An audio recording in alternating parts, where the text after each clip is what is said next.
of course, is based on Sholem Aleichem's Tevye the Dairyman, which you've just translated. Does "If I Were a Rich Man" come up in Tevye? No, not even the phrase. There, by the way, there is no fiddler, there is no roof. That was the invention of somebody who had the idea that if you have the image of a Chagall painting, it'll bring together an image of a shtetl, of that kind of a Jewish life. And I think it worked. I really do. So tell us a little bit about where Fiddler on the Roof departs from Tevye, and even better, what does the musical share with Sholem Aleichem's great book? Well, it's actually one chapter in Tevye. I think it's the third or fourth, called "Modern Children," in Yiddish, Heintige Kinder, today's children. And it's in many ways very similar, but made more gentle in the movie. It's pretty sad. I mean, he's really starving. At that point in the story, he's doing okay, and he just talks about the three daughters who at first disappoint him. The first daughter who marries the poor tailor, the second one who marries the intellectual, but he goes off to prison and exile, and she follows him. But the third one marries a Russian Gentile, and that he can't take. And that's just like the movie. That's exactly the same. What is left out is that there are changes throughout the book. Nobody ever knows exactly how many daughters he had. Was it 5? Was it 6? But he has in the book at least 3 or 4 more. And each daughter is, for him, worse and more tragic. In the movie, the Russians come during a wedding, they break up the wedding, and they break up pillows, and they kind of make a mess.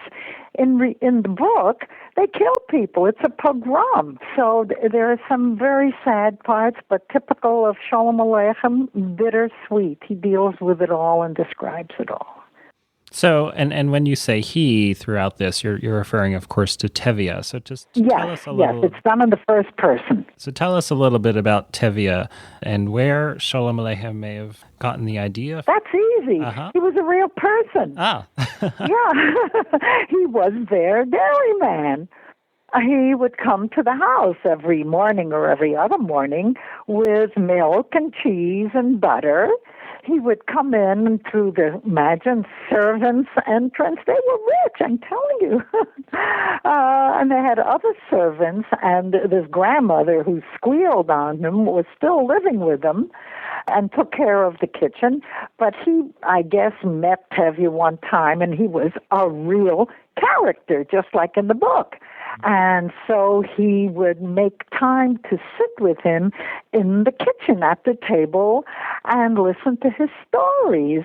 Sholem Aleichem's Tevye introduction, when he says, I hope you don't mind if you make some money on this book that you've written about me. If you can give me a little bit of that money, it would be very much appreciated. That's true. That's what happened. Do you want to read a little bit from the opening of the book? Sure. I'll read the very beginning, the first word even. Do you want me to read it in Yiddish or English first? Why don't you read it first in English and then in Yiddish? If you are meant to receive a great windfall, do you hear? Pani Sholem Aleichem, it will fall right into your lap. As they say, it never rains, but it pours. Here's the Yiddish. Als es beschert das größte Gewinns, hört ihr Pani Sholem Aleichem, kommt das gleich in Stube rein. Wie sagt ihr, Limenacea al Hagatiti? That sounded great. Now, you grew up speaking Yiddish, right? That's right. But everybody grew in New York, among Jews in those days, spoke Yiddish at home. And you've kept it up, though. Yeah. Well, I always spoke it with my parents. I wanted to do that. Today, we know Sholem Aleichem mainly from Fiddler on the Roof. But years ago, before Fiddler on the Roof hit the Broadway stage, this was in 1964 when it came out, people knew Sholem Aleichem mainly from, well, how did they know Sholem? From the books. And was Tevye the Dairyman his most famous book even before? Oh, yeah. Yeah. Everybody knew Tevye somehow. First of all, there were films that were made. Old, early cinema. Maurice Schwartz did a movie playing Tevye, and he was not funny. I finally got to see one, and he was tragic. He was like, Othello and Hamlet, just heavy. None of the humor that you would see with Zero Mostel. So there was that, and many Jewish families, many families, even poor families, owned a full collection of Sholem Aleichem and some of the other well-known writers like Sholem Asch and Yudlamet Peret. So he was very, very famous then. There were others who were also beloved, but because of his character and his personality, even though he was so wealthy and so famous and popular, he always was considered himself a man of the people.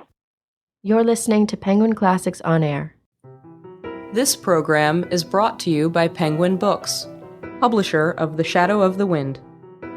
Called One Gorgeous Read by Stephen King, this Gothic novel remains a favorite of booksellers and readers alike. The Shadow of the Wind, now available with a new cover in paperback.